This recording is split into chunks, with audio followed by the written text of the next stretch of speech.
حضرت مجدد البصاری رحمۃ اللہ تعالیٰ علیہ چونکہ فاروقی نسل ہے آپ کی، 29 واسطوں سے فاروق اعظم تک آپ کا سلسلہ نسب پہنچتا ہے، 29 باپوں سے، 1 2 3 4 حضرت مجدد پاک کا سلسلہ حضرت عمر فاروق تک پہنچتا، 29 واسطوں۔ حضرت مجدد البصاری رحمۃ اللہ تعالیٰ نے ارشاد فرمایا کہ لوگوں میرے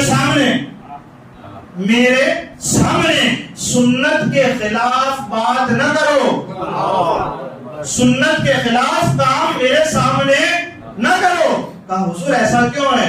کہا سمجھتے نہیں فاروقی نسل ہوں، فاروق اعظم کی اولاد ہوں، تو میرے اندر فاروق کی غیرت جو ہو جاتی ہے جب سنت کے خلاف کام ہوتا ہے۔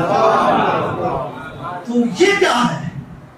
یہ چیز کیا ہے؟ کہ فاروق اعظم کی نسل ہے تو وہ چیز ان کے اندر آتی ہے کہ جلال آتا ہے زیادہ۔ اب آپ اس سے تھوڑا سا سمجھیں، تھوڑا سا میں آج کے پیروں کی بات کروں، یہ بھی پیر مجدد پاک، اور کیا کہتے ہیں میرے خلاف سنت، میرے سامنے سنت کے خلاف کام نہ کرو ورنہ میری رگیں فاروقی جاگتی ہے۔ اور آج تو پیر صاحب بیٹھ کے خود سنت کے خلاف کام کرواتے ہیں۔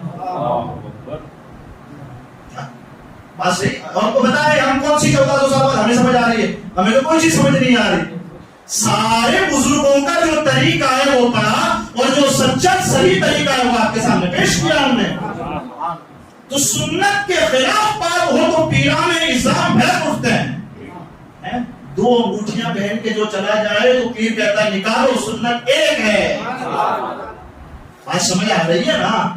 تو اصل پیر تو یہ ہے کہ جن کے خلاف سنت پر بات ہو تو وہ بھڑک اٹھتے ہیں۔ خبردار ہم پیر تب بنے ہیں جب حضور کی سنت اپنائی، تو تیرا پیر جب بنا جب سنتوں کا پابند ہوا تو وہ مرید ہو کر پیر تجھے یہ اعلان کرتا ہے حضور کی سنتوں پر عمل کرتا ہے، جو اپنے پیر سے بڑا مقام تو بھی لے گا۔